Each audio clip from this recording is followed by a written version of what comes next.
Yup. Here we go again. Hey guys, welcome back. So today I'm working on the car again. This time I'm replacing the distributor that I just put in, and I'm also putting a different carburetor on it. I don't know how I feel about it yet. So I had this distributor in for, it was just shy of a year. And what's happening is when I get up to operating temperature and I let the car sit for more than a half an hour, it acts like it doesn't have spark. Like even if I decide to spray starting fluid down the carburetor, it's nothing. It's getting plenty of fuel though. So I got a hold of Summit and they graciously sent me a new one, being as it was under a year.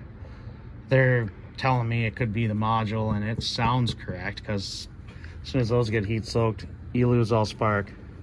So what I'm doing is I'm literally just taking that one out, dropping a new one in. I will show you when I get that far. And I'm also replacing my Edelbrock carburetor with a Brawler. It's a series by Holley.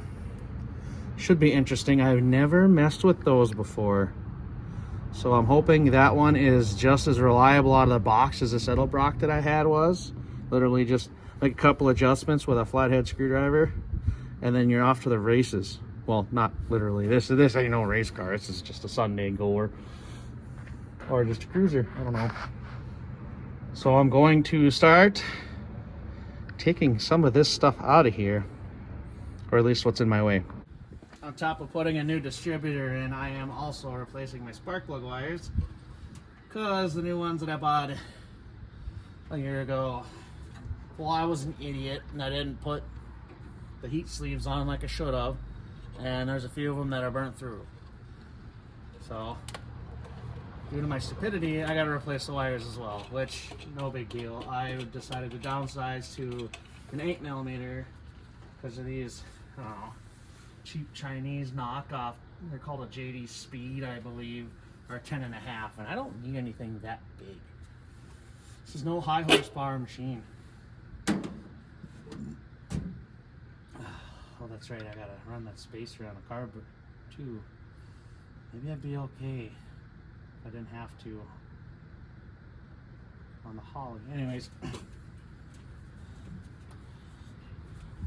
And what's also nice about having done this 100 so times now that I can literally just take all the spark plug wires off and I know where they go. So yeah, good news there. Like the first thing I'm going to do is get this carburetor off so I have more room to get to the distributor without having to tweak my arms in weird ways. And all that jazz. And I also realized that Brawler, the fuel pickup, is over here. My fuel line is run back here on the Edelbrock. And I thought, oh, it'd be just as easy to just run rubber line or literally take this and over there. But guess what? I forgot to replace this all with that metal line stuff. So I might have to get creative. Make a new metal line that follows underneath the frame rail, kind of, sort of, or tucked in there with the brake lines and stuff. Go up the other end behind the alternator bracket, and then come up that way. I might end up doing that anyways. But I don't know. We're just gonna get out of here.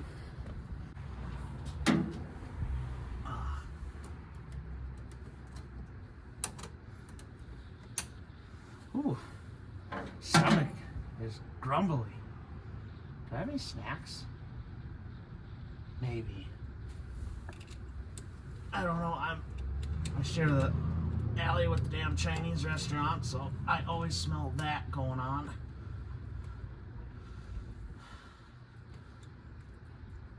It smells like they got that Kung Pao chicken or whatever they got going on over there. It smells delicious.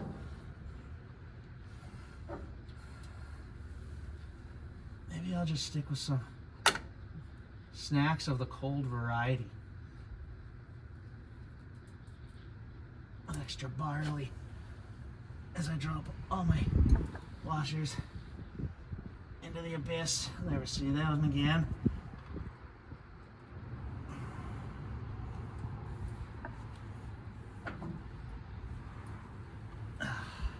Got lucky. That out of there. Got a throttle spring here. I can go bye-bye.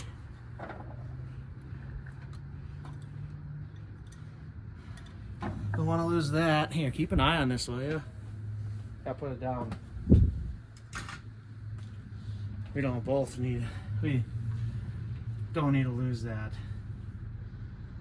Because, you know, we're both sort of irresponsible here. All right, I need a 1/2-inch wrench, I believe.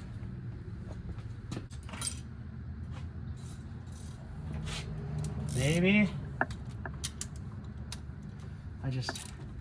Yeah, I got a little extension. I think I'll be okay. I don't need to worry about keeping this hardware too much. Oh my goodness, that was loose. I'm gonna ignore that. Because the Brawler that I bought actually has all new hardware with it. Or at least the kit that I bought with the aluminum spacer has all my stuff in it that I need.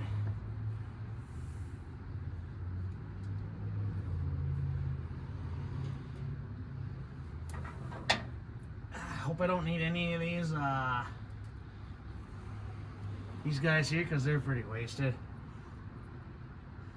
Weathered and dry rotted. I've had that setup, or actually this carburetor, in a couple other vehicles of mine.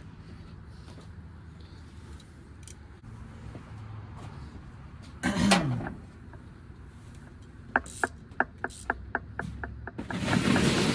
boxes out of the way. You guys watching this right now, do you consider any of this fun?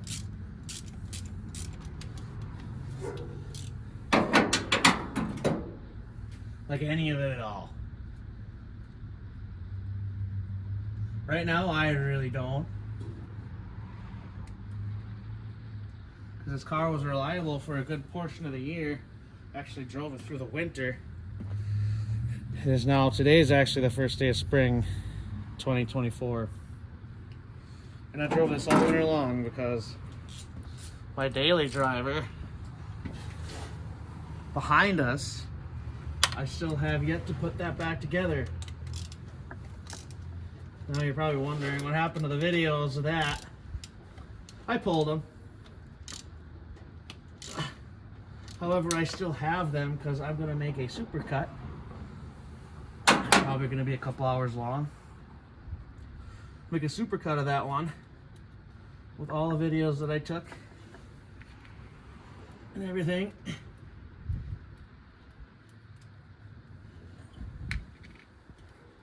So I think it'll be fun. That was a vacuum leak. So that's probably why this was running like garbage sometimes in the cold. Oh. Look at that old relic. Edelbrock. I don't know, somebody can correct me in the comments. I think it's a 4150s. Oh, sorry, a 1406. This had mechanical secondaries. This is like a 600 CFM carburetor. It's way your basic, you know, you want to get your grain truck going. So you go to the parts store and buy the cheapest carburetor. Got your couple adjustments here, and your idle adjustment, and your high idle adjustment, and your electric choke adjustment, and that's about it. This Brawler that I got, it might have a little bit more than that, so looking forward to diving into that one. Oh yeah. Oh, can't do that. Noticing a few differences off the bat. Oh yeah, the electric choke is in the same spot, so that's good. Don't gotta worry about that. Does my spacer fit?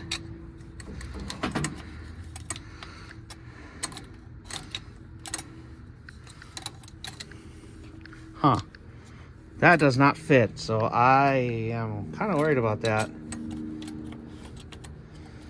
I need that to fit in order for my air cleaner to go on.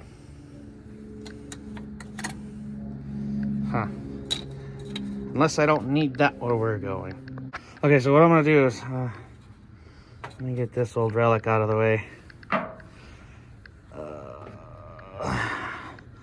Then I rebuild you. I'll rebuild you one of these days.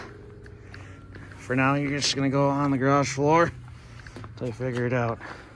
So what I'm gonna do is I wanna put this on this Edelbrock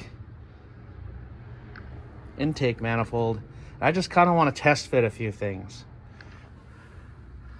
Because I don't know, there might be a couple of problems right off the bat that I see. Like so far, my carburetor spacer for my air cleaner doesn't fit. This, well, just a weird looking spacer doohickey. We're gonna keep that with the other carburetor, even though I'm pretty sure they're not reusable.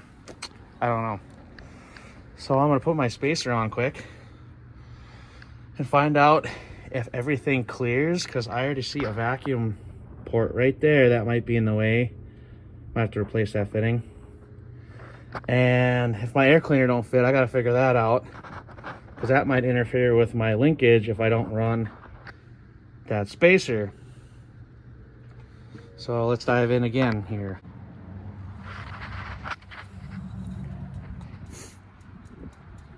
This plastic ring right here is holding me up because my air cleaner don't fit.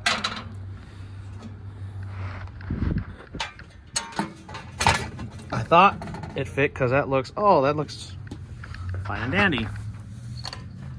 We have, I can see light in there. So I gotta buy a new air cleaner? Is there a spacer out there that works with Holly? Because when I try using this one, I did get the spacer on there, and that's interfering with my choke. Because it's just rubbing up on here, and then it's putting pressure on this rod, so if this were to open, it would just get stuck open. So, maybe I'll just ignore all that for now, because I could always, I mean, I could always just go get an air cleaner later. So we're gonna keep rolling. I'm gonna put that spacer on, make sure that fits. And then, yeah, we'll figure out our air cleaner situation later. I might have to put a rag over it for the night when I'm done, so nothing gets down that beautiful Brawler carburetor. So this aluminum spacer I got will work for a square bore and a spread bore carburetor because, you know, of the way it is. Now,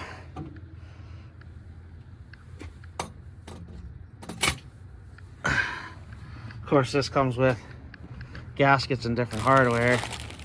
Obviously, I got to put the longer bolts in.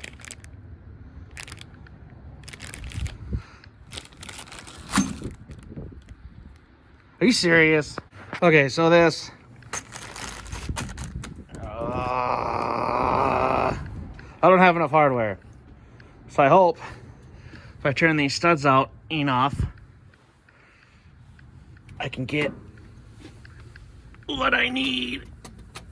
That's heavy.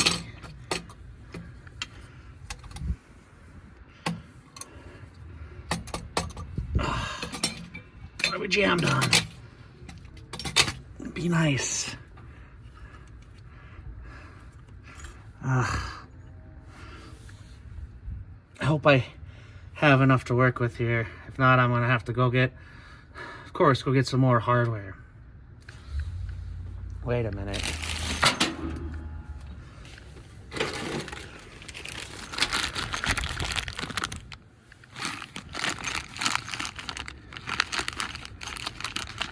Oh, I see. So this bag, it's got 4 nuts in there and 4 of those screws. You throw the nuts into where the car, oh, yeah, I'll just show you. So right away, I gotta take these studs out, because this cheap kit, Chinese kit here, you put nuts in there and then you throw bolts in it. I hope that'll work with what I'm working with here.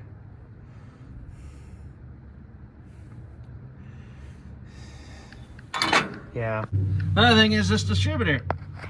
Literally just take the clamp out and pull wires and the cap. We'll see where that rotor is facing. Literally drop the other one in, facing the exact same way, so you don't got to worry about timing or other nonsense. And we can just keep fiddling with, you know, carb tuning and whatnot. Just put all this stuff to the side for now. So what I'm going to work on is getting that dizzy out. So there is a special wrench you can buy that makes this a lot easier. It's got some weird bends and curves in it, but I don't have that. I just got, you know, standard 9/16 wrench, because, you know, poverty boys over here. Let's get these wires off. But first, I'm making a reference video to where this cap is, so I know which one is number one. Okay, so it's number one's that one right there. I always regret doing this without gloves. It's a fiberglass.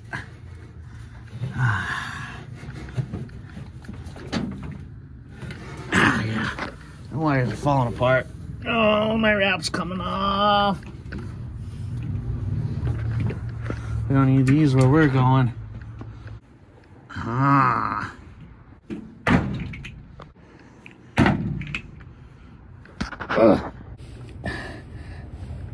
I do appreciate the extra sunlight we get. However, being it's the first day of spring, it does not come with any warmer weather.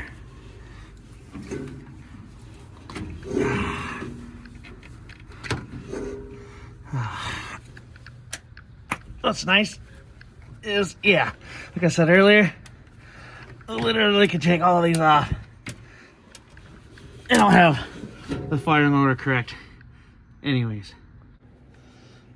Oh my goodness.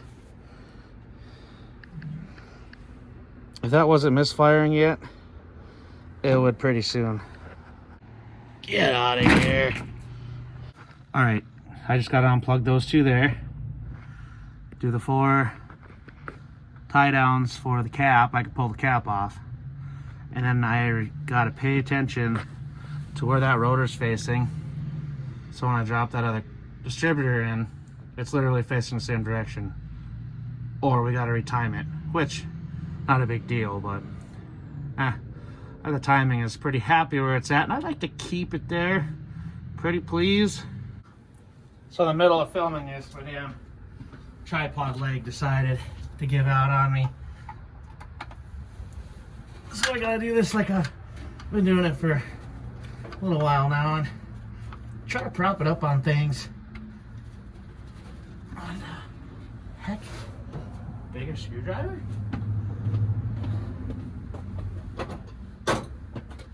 Maybe happy with a flathead. Big gnarly flathead.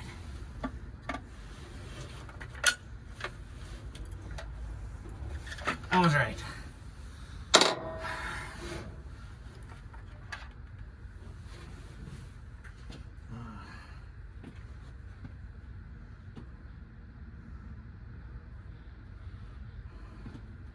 It's already got some gnarly marks. Stop screwing around and get over here. Oh, that's probably normal, but looks like I already got, like, you can call them witness marks? You call them carbon marks? I don't know, that's pretty wild, isn't it? You're supposed to do that? Oh, it's my first time fiddling with HEI. Especially something like this. Someone tell me, is that normal? Oh, and let's pay attention where the rotor is facing. This is for video purposes. I literally want that rotor facing just like that. Well, whatever. I'll retime it if I have to. I have the technology. Definitely an old timing gun that I got at a garage sale. I think it's a model from Sears. Something like that. It's definitely a relic. Oh yeah, and the vacuum advance is facing right there. Right there. This is gonna move on me when I put my mitts in here. We're gonna yeah. Guess what? I'm a tripod now.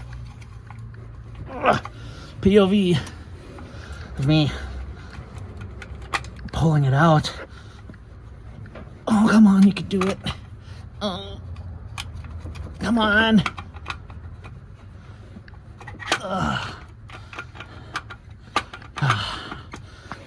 That's a good girl. So as much as I want to eat this, like the spark plug wires, I cannot, because this unit has to go back to Summit, or else they're going to charge me. So there's that ignition module that I mentioned earlier. Sorry, hold on. What were you doing? Why are you upside down? Gosh. That's that ignition module I mentioned earlier. How that could be heat soaking and just, you know, all of my ignition going away when it gets hot. The cap's also got those markings on it, which I'm sure are normal, but yeah. Well, let's get the new one out. Just kidding. I really want. So quickly, let's reference that video to find out where all this is supposed to be pointing, shall we? Oh, and let's pay attention where the rotor's facing. I've been struggling with this for a minute now. So I figured, why not let you in on all the fun?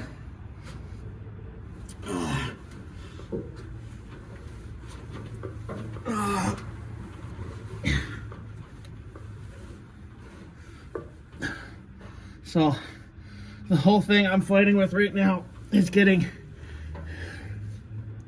that drive shaft that turns the oil pump, getting that line up with that key right there in the distributor shaft. Because if I don't, this won't drop in 100%, and it can cause some serious damage when you run this without oil pressure. I rewatched the footage, and I don't know, I'm gonna try to get this dropped in as close as I could to what I saw in the picture. This is my last attempt to get it right. So if it's not right, I'm gonna have to set the engine to top dead center and start over. Which honestly right now sounds a lot easier, because then I can get this rotor literally as close as I can to facing number one. I wish I knew. Help me understand. Oh, almost lost my cool there. Be nice if you dropped in. I bet you're gonna drop in how you've dropped in a million times for me already, and that's facing the wrong direction. It's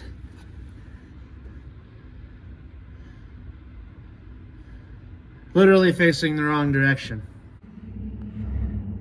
Finally, we're handled. This is for video purposes. I literally want that rotor facing.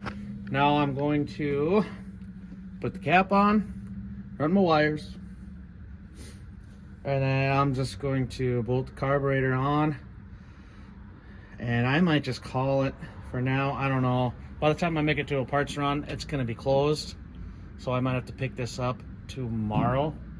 But that's where I mean, I'm going to keep rolling. I'm not leaving you guys quite yet. Well, guys, I messed around so long trying to get that spacer to work with this carburetor, And then I realized something. China, you're a... I can't say it on the camera. Anyways, they had these nuts, right? You put your nut in there, and you tighten it down, no big deal. If it were on the other side of the spacer, you try to bolt your carburetor to this, you could literally just pull it out. I guess that teaches me to not buy American. So, I don't know if it's... I know they say you could run a spacer and it helps with, like, keeping your fuel from boiling over and whatnot. I'm just gonna send it. You know, I'll try without a spacer. If I have issues, I'll pull it off and I'll get an American spacer for it, because I still have to get the air cleaner adapter to run my air cleaner, or go buy a whole new setup that fits this carburetor. So yeah, let's get that carb on right now. I hate to do this to you guys because I hate it, but there's gonna have to be a part 2. Tonight, I guess, wasn't a total failure. I guess we did get the distributor in, clocked right where I needed it to be. Although I'm pretty sure I'm gonna have to fiddle with timing a little bit, which is fine, whatever. That's not a big deal. Carburetor is awesome. However, I could not get that spacer that I bought to work for it, so I might just send it and not run a spacer. Or, you know, do some research and look up the pros and cons. I still have to find out how to either make my current air cleaner work or get a new one, which is fine, whatever. It is pretty though. It is sitting nice and pretty in there. Oh yeah, throttle linkage works. I got that to work. So I gotta run my wires. Finish up this. Oh yeah, I guess I still gotta run a fuel line, which that won't be a big deal. So, like I said, sorry guys. This will have to be finished on a part 2. I know I hate it too. But, well, thanks for watching anyways. Have a good night, guys.